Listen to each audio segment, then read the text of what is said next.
Et nous sommes de retour au plateau pour la suite de cette émission. Merci de nous rester fidèles. Nous abordons notre deuxième sujet. Nous parlons du Mali et de la suspension des activités politiques.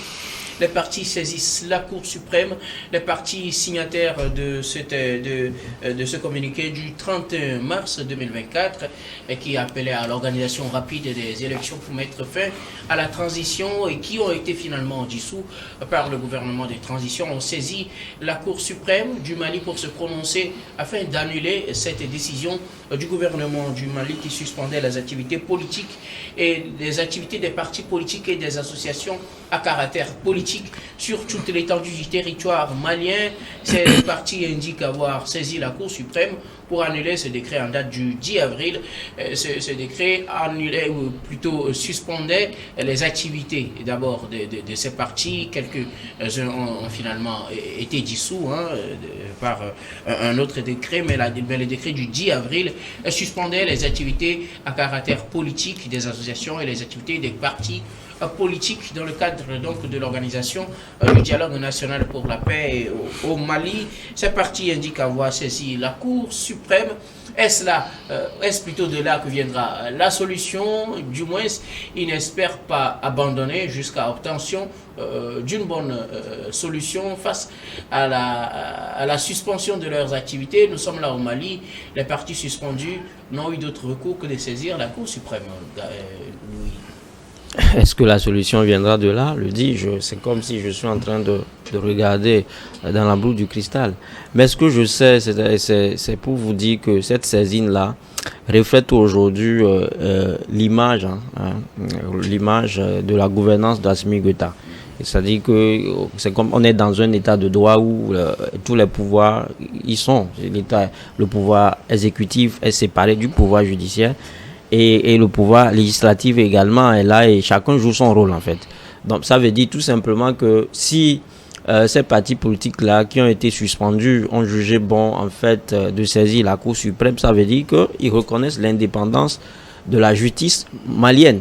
Ça veut dire que ils suivent en fait un processus ou bien une procédure démocratique juridique. Ils savent que si l'exécutif prend une décision, voilà, ça peut être contrecarré, contre-attaqué par d'autres institutions. Et donc ça veut dire que la démocratie ou bien la bonne gouvernance en fait a son droit de citer au Mali. Moi c'est mon avis. Maintenant dire que est-ce que c'est de là où viendra la fumée blanche, je ne saurais le dire. Mais l'essentiel c'est que les Maliens savent aujourd'hui qu'ils peuvent faire confiance en fait aux institutions de leur pays. Et que le problème judiciaire doit être traité à la justice et que le problème exécutif doit être traité par Assimi Goïta et son gouvernement. Donc c'est ce qui m'importe moi. Maintenant le reste peut-être que on en parlera dans la seconde partie. C'est-à-dire que est-ce que en soi le gouvernement a raison peut-être, ou bien est-ce que le gouvernement se voit objectif en fait en suspendant ces partis politiques là?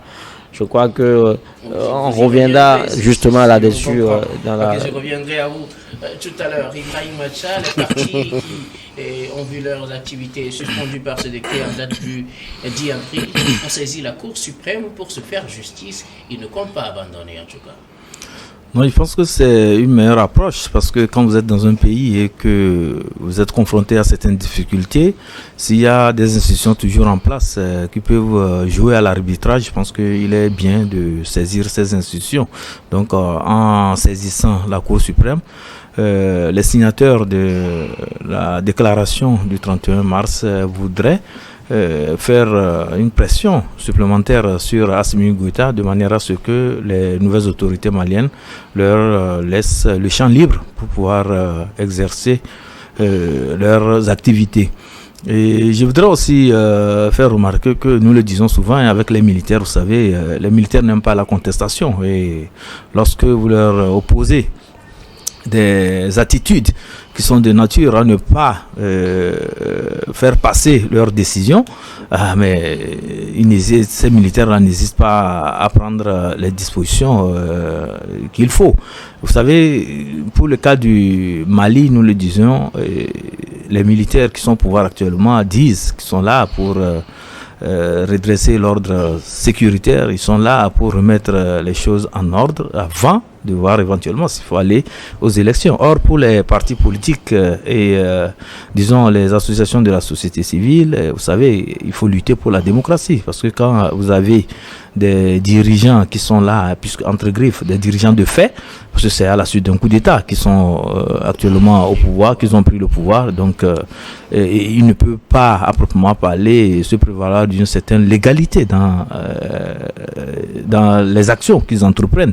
Et donc, les partis politiques ont cette obligation de revendiquer quoi que ce soit et de faire éventuellement la pression nécessaire pour que les choses se normalisent. Parce qu'il est question aujourd'hui d'aller vers la normalisation de la vie politique au niveau du Mali. Les militaires qui ont fait le coup d'État ont promis revenir à l'ordre constitutionnel depuis un certain moment, mais ça fait... La victoire qui s'est donnée, c'était le 26 mars. Oui, la date est passée. La date est passée, mais il n'y a rien jusqu'alors. Aucun calendrier ne profile à l'horizon. Aucune date butoir pour pouvoir organiser les élections n'a été signalée. Donc, les partis politiques seraient irresponsables s'ils n'agissaient pas pour ramener les autorités maliennes à la raison. C'est pour la bonne cause que ces partis ont fait cette déclaration. Bien évidemment, c'est pour la bonne cause, parce qu'il faut défendre la démocratie partout. Il faut défendre la démocratie, surtout quand vous êtes un parti politique et que vous êtes là pour la conquête du pouvoir. Mais il va falloir que vous agissez pour que les autorités qui sont en place puissent organiser les élections, puisque, quoi qu'on dise, le rôle premier d'un parti politique, c'est la conquête et l'exercice du pouvoir. Donc s'il n'y a pas d'élection, vous ne pouvez pas conquérir le pouvoir. Donc c'est normal quand même que ces partis politiques-là puissent agir, demander à ce que les nouvelles autorités organisent les élections. Quant aux associations de défense des droits de l'homme, de la démocratie, de la promotion de la bonne gouvernance et tout ça là, lorsque ces associations constatent que les choses ne vont pas dans le pays, c'est de leur droit quand même de revendiquer. Et je pense que c'est dans cette posture que se trouvent les partis politiques et ces associations qui font bloc ensemble pour exiger des autorités maliennes un minimum de respect de démocratie et pourquoi pas aller rapidement vers des élections. Parce qu'il faut ouvrir le débat politique et amener les gens à agir. Et il y a aussi, n'oubliez pas, le côté des médias. Entre-temps, en tout cas, je peux dire... l'homologue de la HAC au niveau du Mali. C'est toujours la HAC. Voilà, la HAC au niveau du Mali. Tout à fait. Avait demandé à ce que les médias aussi arrêtent de traiter les activités, choses. Vous savez, en démocratie, on ne peut pas demander à des médias de ne pas couvrir l'actualité politique des partis politiques.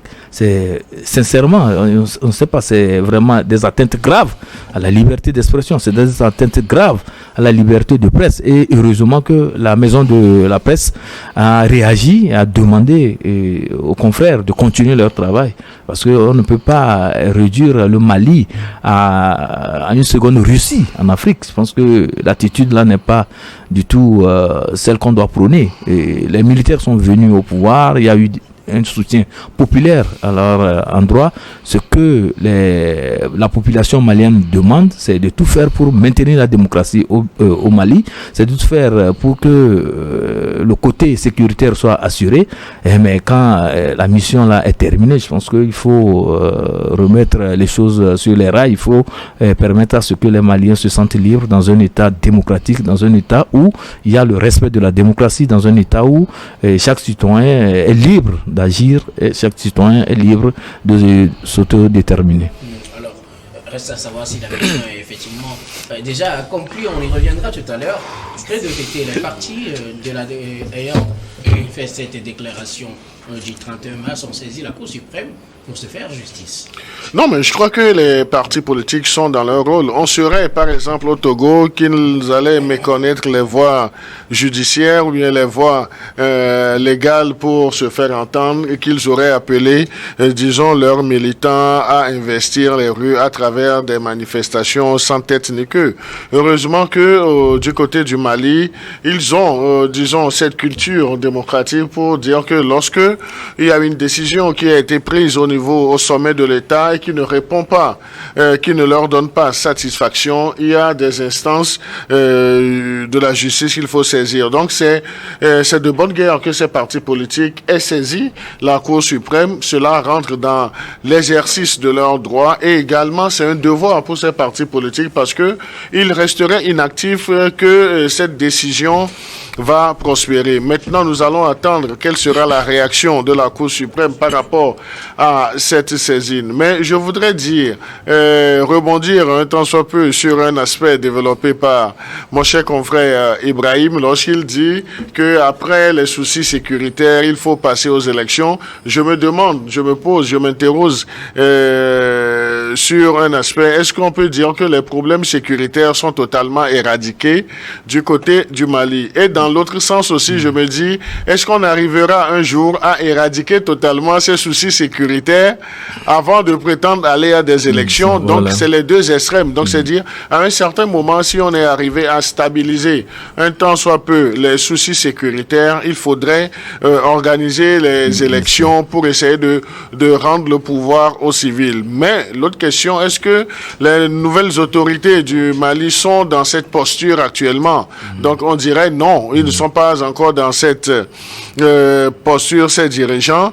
Mais ces dirigeants aussi ont des arguments qui tiennent la route un tant soit peu. Parce que le problème de la sécurité, donc ils viennent d'avoir Kidal.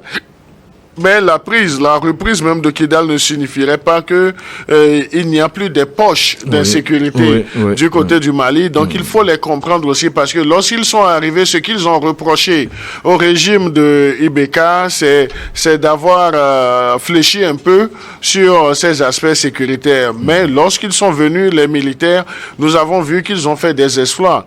Mais est-ce qu'on peut tabler aujourd'hui pour dire que tous les problèmes de sécurité sont réglés? Est-ce que les militaires aussi n'ont pas un minimum, on ne doit pas leur accorder le minimum en termes de bénéfice du doute, mais lorsque nous appliquons les principes de démocratie et de bonne gouvernance et puis de délégation du pouvoir, surtout le pouvoir exécutif, donc ça ne passe pas, ça ne passe que par l'organisation des élections. Donc, il va falloir que les deux positions se rapprochent et qu'on pense, et qu'on comprenne et les militaires, mais que les militaires également comprennent les acteurs politiques pour que ils définissent un autre agenda pour l'organisation rapide des élections et que les partis politiques aussi soutiennent les autorités du Niger dans leurs efforts de sécurisation du pays. Donc, il faut le dire. Et vous voyez, je suis en train de lire entre les lignes pour dire, est-ce que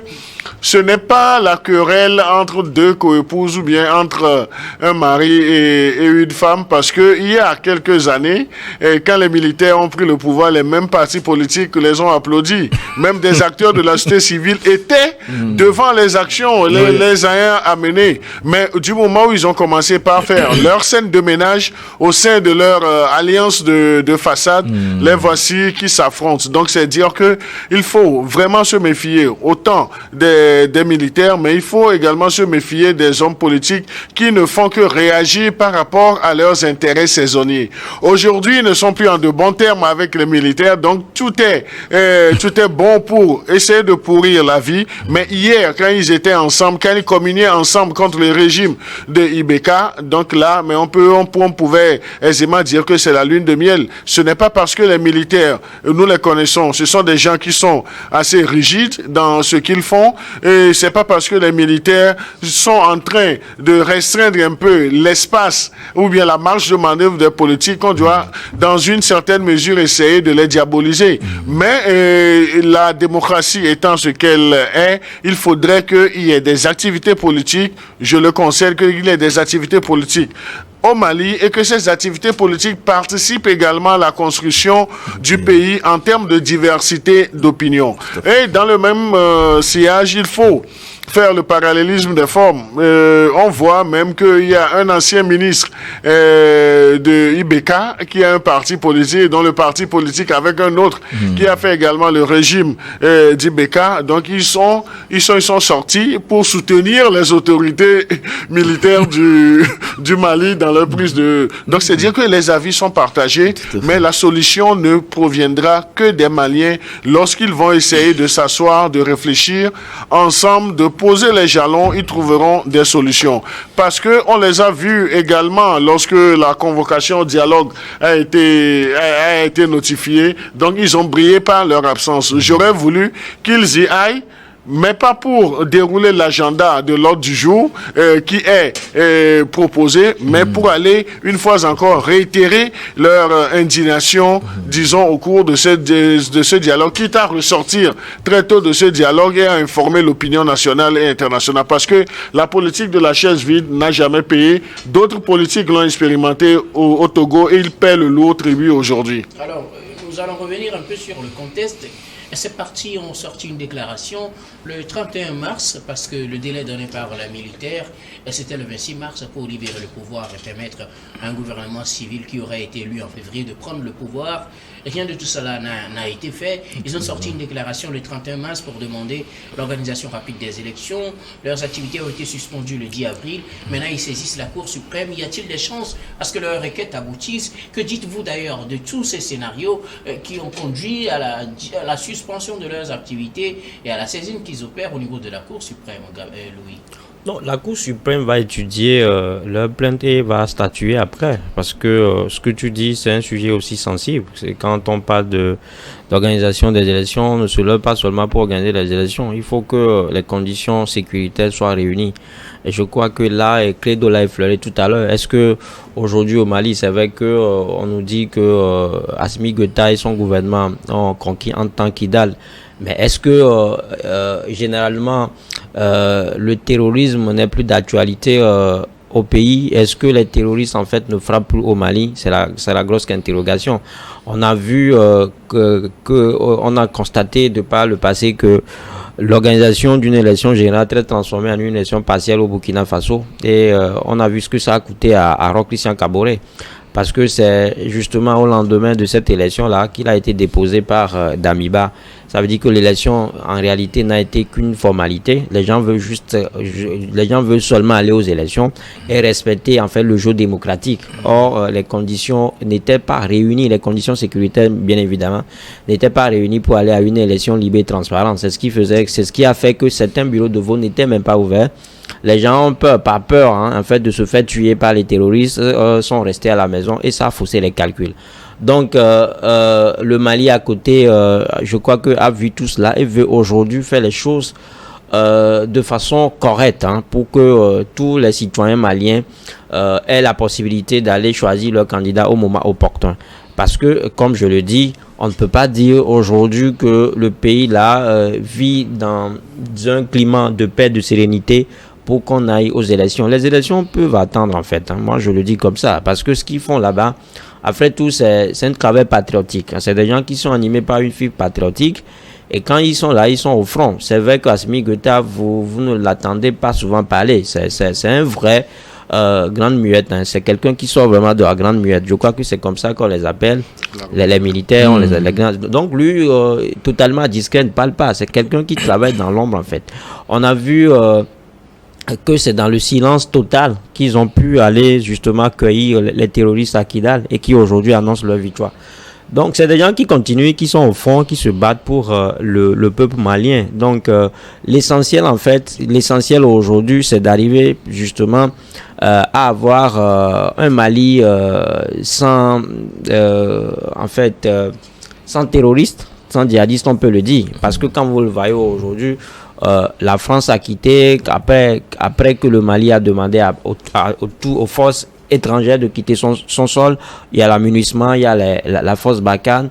Toutes ces forces-là ont quitté le Mali. Donc aujourd'hui, elles aussi, elles se positionnent quelque part et tentent à tout prix de vouloir faire croire à la communauté internationale que c'est eux justement qui avaient la situation à main. Donc à peu près, eux ils sont là, ils guettent que les erreurs des autorités maliennes. Et à côté, je l'ai toujours dit, le problème fondamental du Mali, c'est qu'il y a la CMA. La CMA qui constitue en quelque sorte la porte d'entrée de la France et des soins djihadistes au Mali. Donc aujourd'hui, je crois que les gens doivent veiller au grain pour que tous ces individus-là qui n'ont pas l'amour de la patrie ne viennent pas en fait gâcher tous les efforts qui ont été fournis par des militaires patriotes. Pour vous, il n'y a aucun problème à ce qu'on suspende les activités des partis politiques, à ce qu'on demande aux médias de ne pas couvrir les activités.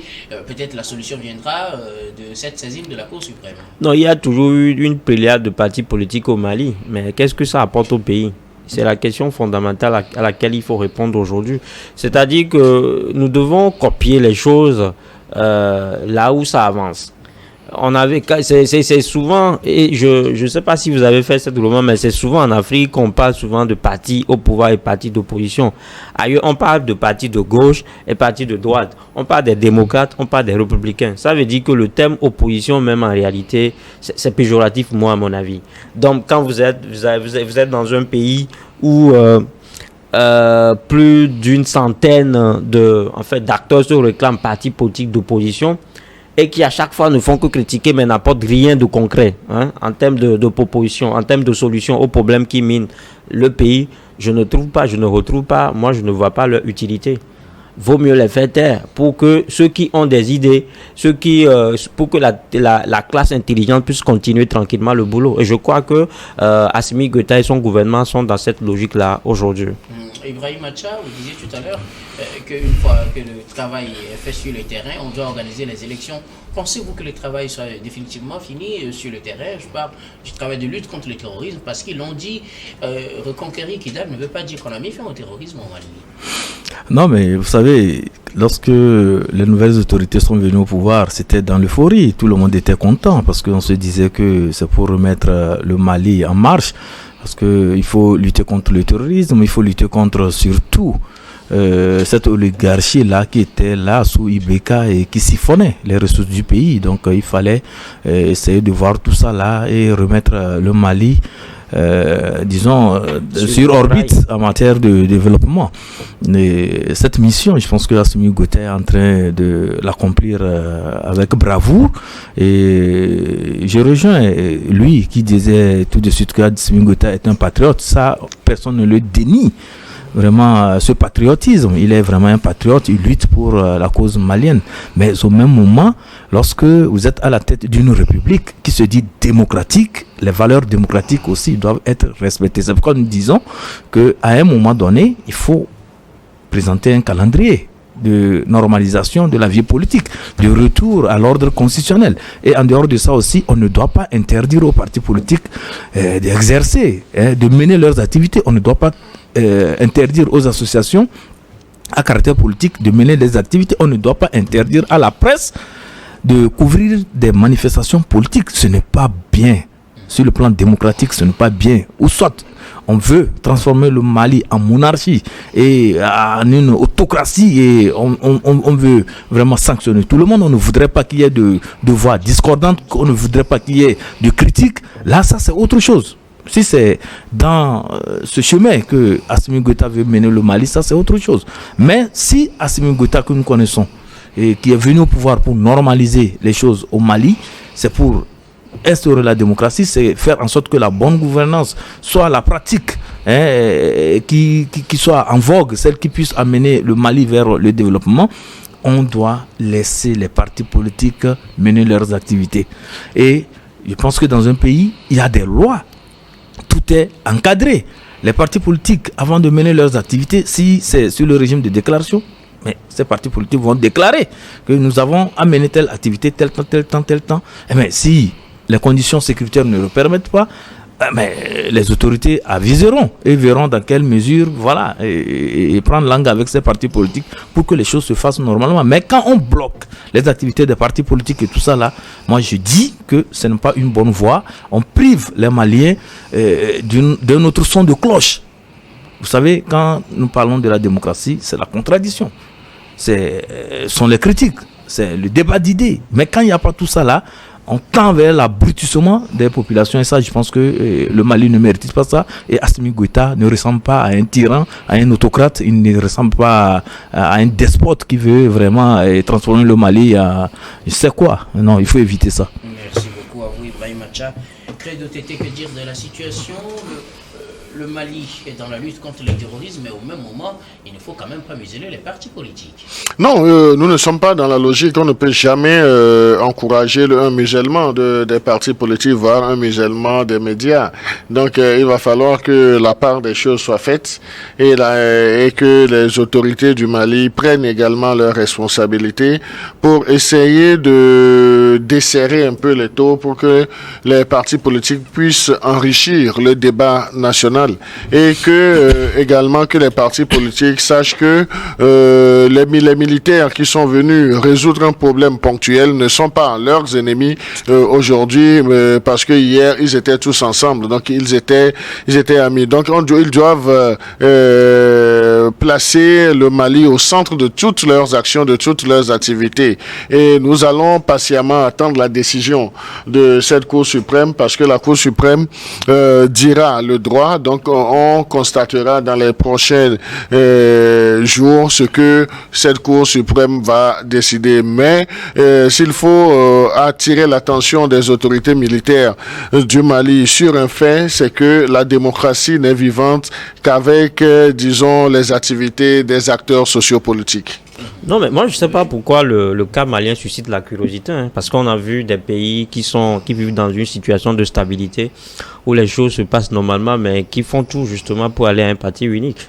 Avec le musellement des partis politiques. Sauf que là, on n'a pas suspendu clairement les activités des partis justement, politiques. ce qu'on dit, c'est-à-dire que la manière dont on est en train d'analyser le débat, c'est comme si on aurait aimé avoir l'idée de ce pays. Comme ça, nous allons contextualiser le débat. Non, ne me demandez pas de vous citer des exemples en fait. Non, mais lorsque vous parlez toute l'actualité, seulement en l'air, vous ne contextualisez pas. Nous savons ce qui se passe autour de nous. Oui, autour de nous, c'est la Côte d'Ivoire, c'est le Bénin, c'est le... Tout va bien. Oui. Mais on est en train de tout faire, on est en train de grouiller pour que tout le monde essaie de regarder vers la même direction. Alors, donc, quand vous voyez... Concrètement, ce que je voulais dire, le Mali est dans une situation exceptionnelle. Donc, il faut justement des mesures exceptionnelles. Et quand je parle de mesures... Les partis politiques de ne plus faire leurs activités. Oui, mais c'est... demander d'organiser les élections. Mais j'ai dit tout à l'heure, est-ce que les conditions sont réunies pour aller à une élection? C'est d'abord ce qu'il faut... Est-ce qu'il n'y a pas une autre manière de résoudre ce problème? Moi, je ne sais pas. Si vous avez de manière, faites la proposition. Je pense que les autorités... mais je n'en ai pas non plus. En fait, si les autorités maliennes veulent la consultance, elle peut venir, on va le faire, mais ne me le demandez pas sur le plateau de le faire la proposition. Moi, ce que moi je sais, les conditions ne sont pas réunies pour aller à une élection. On peut pas aller, on ne veut pas retomber dans les mêmes travers. Organiser les élections et que du jour au lendemain, la crise sociopolitique renaît. On ne veut pas ça. Il faut qu'on ait une élection en bonne et due forme. Je le disais tout à l'heure, une élection libre et transparente pour que tout le monde ait l'opportunité ou bien en fait l'occasion d'aller choisir le candidat qu'il veut pour le Mali. C'est de ça qu'il est question. Vous voyez des gens qui travaillent dans le calme et dans la confiance pour le maillage territorial. Laissez-les travailler pour que le lendemain ou bien l'avenir soit meilleur pour le Mali. Même si ça doit prendre 20 ans. Oui, voilà, justement, si ça prend 20 ans, ça ne gêne pas. Non, mais le temps ne compte pas selon moi. C'est-à-dire qu'aucun sacrifice n'est trop grand qu'il s'agit de la sécurité d'une nation. Merci beaucoup. À vous, nous allons marquer la pause pour le journal, puis on revient juste après pour la suite de cette émission.